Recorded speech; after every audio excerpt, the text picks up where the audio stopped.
Hi, my name is Terry Bates, Director of the Cornell Lake Erie Research and Extension Lab, back here again with another video blog.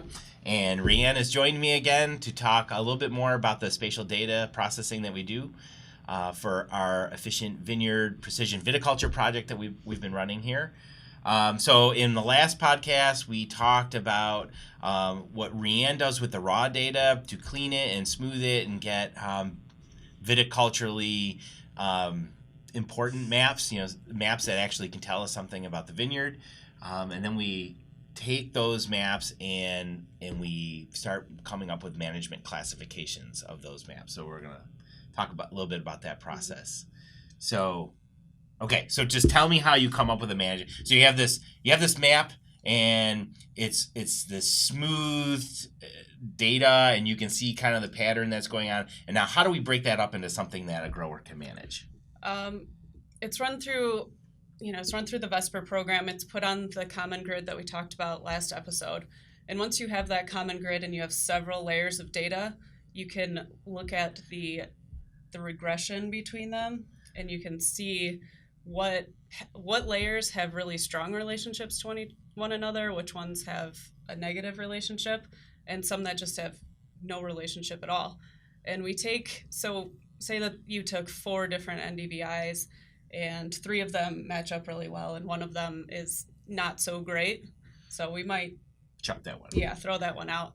And so once you have the different layers, you make a cluster analysis with them. So this program just basically assigns a number to the different zones. So zone number 1 might have low NDVI and high EC. So something that we've been typically seeing in our grower vineyards, especially with own-rooted concord that are not irrigated. So what's going on in the underlying soil type will tend to have a big impact on the vine growth.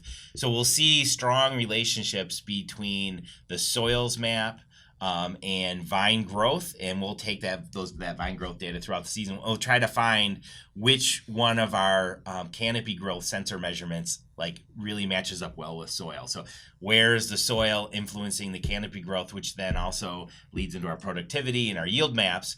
So when we get those maps and there's some high correlations between those maps, we can compile those and then do a cluster analysis. You want to talk about the cluster analysis at all? I'm not really sure what it does, but it assigns a different number. You can do 2 classes, 3 classes, and the program will tell you what the statistics are behind that. So high NDVI, whatever. Yeah. So when you get these maps, they're you get these continuous rainbow colors, right? You can't manage against a continuous thing. Unless you have, say, you're doing variable rate fertilizer application. I mean, it would be constantly changing all the time. And what we're trying to pick out is what is the underlying pattern in the vineyard. We have clay soil over here that has low vine growth and it needs more potassium. So now we can go do variable rate potassium on that. So what we're trying to do is take this map that's like a continuous rainbow of colors and break it into 3 colors that mean something to a grower that they'll manage against. Yeah. And the best way to find out what those 3 classes, how to characterize those 3 classes is to go out and take stratified sampling. So I will outline rows and panels for the grower or our team to go out and take samples, whether it's berry sampling, bricks, crop estimations, a big one, or pruning weights. And once you collect it from all those different zones, you can really start to see how those zones vary from one another. And you can put real numbers to it instead of just, NDVI differences or whatever. Tommy Betts, one of our cooperating growers, when we give him maps, he says, yep, they're just pretty pictures.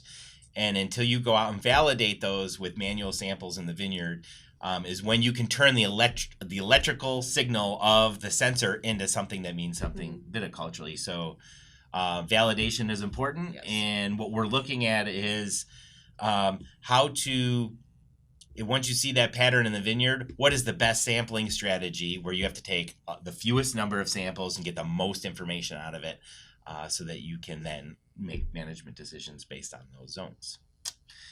So I think the final thing that we wanted to say is, how am I, as a guy who grew up in the Lake Erie region and I own a vineyard, and how am I going to ever get into this kind of data processing, because there's very few people like Rhiann in the world that are trained to do this kind of spatial data processing.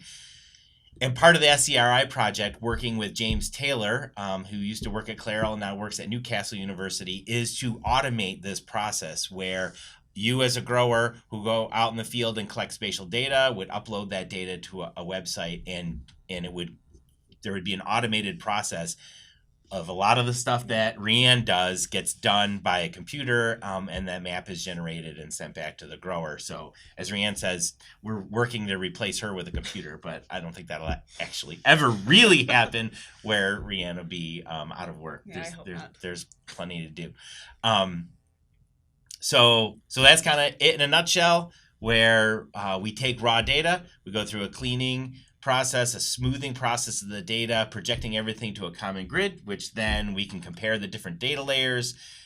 We can validate those maps against manual samples in the vineyard, take a look at all that data, and kind of put a management package together for a grower, which then they can go out and apply variable rate management to their vineyard, whether that be pruning or thinning or fertilizer or floor management. We're looking at several different options of variable rate management in our commercial vineyards. So thanks again. If you ever have any questions or comments, please, you can go to our LERGP website and put it in the comment section below. And thanks, Rhiann, for filling us in on the magic that you do. Sure.